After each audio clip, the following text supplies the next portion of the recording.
Yeah, it's been a difficult season for me personally. I had a few complications throughout the season.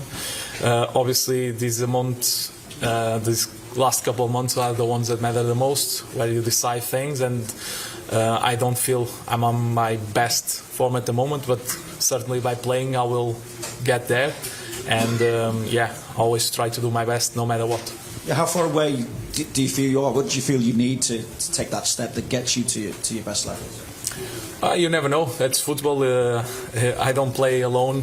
This is not an individual sport, so there's a lot of things that you can't control yourself. But one thing you can, to give your best, and like I said, that's always what I do on the pitch. We're also seeing Mo on course for possibly the greatest individual season in the Premier League. What do you make of the numbers he's again racked up this season? It's outstanding. I think at the moment people almost stop counting because it's like, it's just doing incredible things, and in the end we'll just see the final numbers because, like you said, it's for sure the player I played at least with the biggest season, and it's like the difference is so big that it's like, let's see the final numbers. Obviously that helps us a lot. Because we know we can rely on him to do a lot of things, create chances, either scoring or assisting. And obviously it's good to have a player like that in the team. And you're 1-0 up in this tie. You've got a cup final at the end of the week as well, and you're 16 points clear in the title race. How much are you thinking about the possibility of delivering multiple trophies this season? No, it's a big week. It's a big week. We knew that before. Southampton game was massive because it's the only game we played this month for the Premier League, so we did our job there. And now 2 more games in this week for 2 different competitions. One is decisive. I think 2 are decisive, but one is the trophy in the line already. So one game at a time. It's tomorrow. It's a big game, and we obviously want to go through. And obviously on the weekend to win the first trophy. But like I said, one game at a time.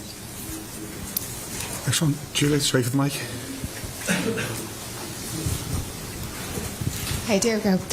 You had to be very patient in that first leg yourself, and you're a player that just wants to get the ball and put it in the back of the net. When you're facing that type of opposition in PSG, what's that like when you have to stay patient, and do you expect that in this leg?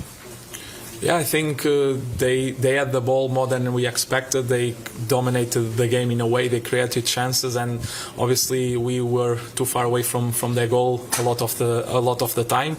But in the end, we won the game. So we know that. Obviously tomorrow here with our fans, we want to show a different face, and the game will be different for sure.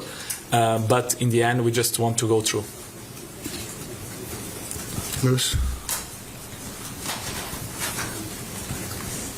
Hi Diogo, do you think that game last week was the toughest of the season for yourself and Liverpool in general?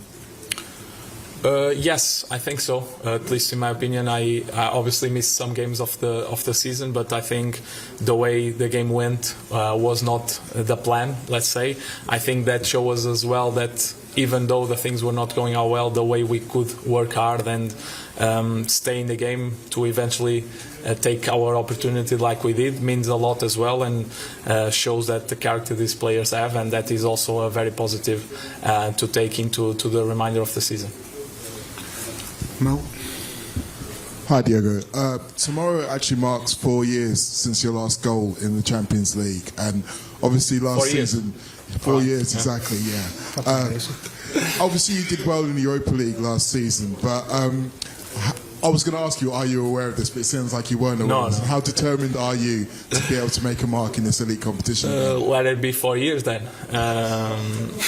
I think stats are also a part of today's game, especially, but they don't say everything. But I want to score, obviously, but that's not a factor that will impact my game at all tomorrow. And if I don't score and we go through, I don't mind keep adding a few more days into it. Carl. Hi Diogo. You said you're not at your best form at this moment. When would you say was the last time you were at your best form? Because obviously injuries have played a big part in the last few years, really. I don't know. Obviously, sometimes you can have bad games. Sometimes you can also have good games when the form that you're talking about is like when you have a certain amount of games. I think in the end, as long as you keep being useful to the team, that's the most important. And sometimes not only the stats, but the way you can connect to your teammates and the way you can help the team defensively, and how can you, in the end, help the team getting the win. I think that's what I try to do every time I'm on the pitch, but obviously as a striker I want to get involved in scoring goals, creating those opportunities, and every game it's a new opportunity to do that. Any more? No? Thank you, everyone. Yeah, thank you.